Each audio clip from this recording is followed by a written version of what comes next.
The other point is that insurers must at all times find a reason to pay a claim. Not finding any reason not to pay claims. Loss assessors, as they execute their duty, this is intended to ensure that the loss assessors' reports remain independent, professional, and of high integrity. And this gives guidance to claim handlers when they are deciding which amounts to pay or to entertain or not to entertain any claim. And this has to be emphasized. The other point is that we must ensure that these reports are shared with the policyholders. Everybody must be aware of what is happening.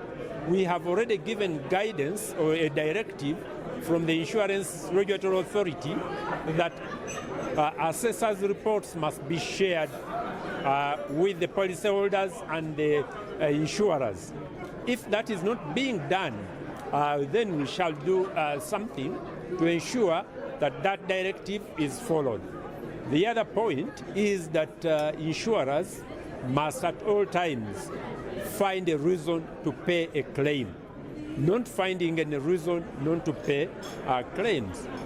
And if we look at the number of complaints which have gone to the appeals level, and since they started in 2022 to date, they have so far handled 51. I want to say to us as the Insurance Regulatory Authority, we are happy because that number is very small compared to the complaints which come to the Complaints Bureau. Only last year, 198 complaints were lodged with the Insurance IRA Complaints Bureau, and 150 were determined. Even about 100 were determined in the previous year. So you can say since 2022, about 400 complaints have been determined. So if only 51 are the ones which have gone to the appeals tribunal, that is a number which is okay in my view, but it also gives us a chance to know what areas we need to improve.